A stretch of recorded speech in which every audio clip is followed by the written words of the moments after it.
Hi, I'm Samar Shams. I'm managing partner at Changes Immigration. I'm going to talk about changes to the UK business visitor rules. So, I'm coming to you from the truly awesome French Alps. I'm on a visit here. I'm here for about a week, and I'm undertaking some activities that relate to my work in the UK. So, I'm responding to some emails, I'm taking some phone calls, I might even participate in a video call. So if I were a French national doing this in the UK, would it be allowed? Well, yes, now it would.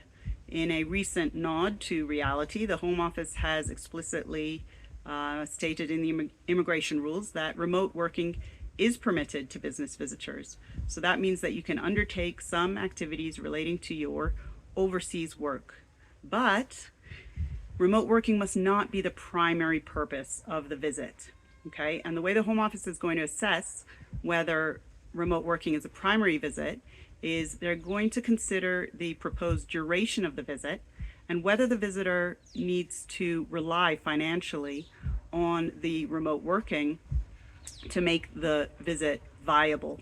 If so, then the remote working will be considered the primary purpose and entry would be refused.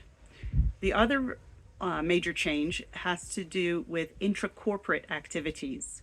So employees of an overseas company that's linked to a UK entity, say through common ownership or control, all right, they're part of the same corporate group.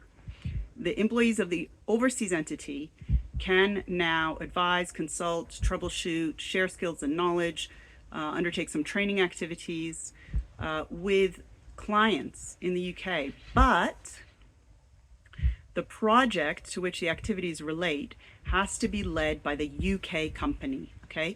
It can't be a project between the overseas employer and the UK client.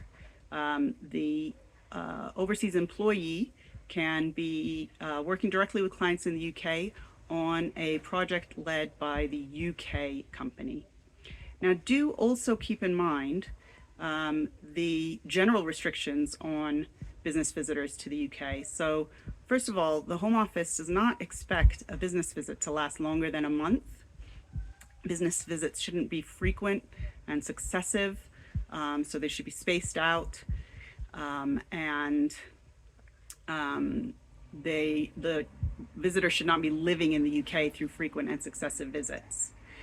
The other thing to consider is that unless it's specifically permitted as a business activity for visitors under the rules, the Home Office might see an activity as work, which is prohibited.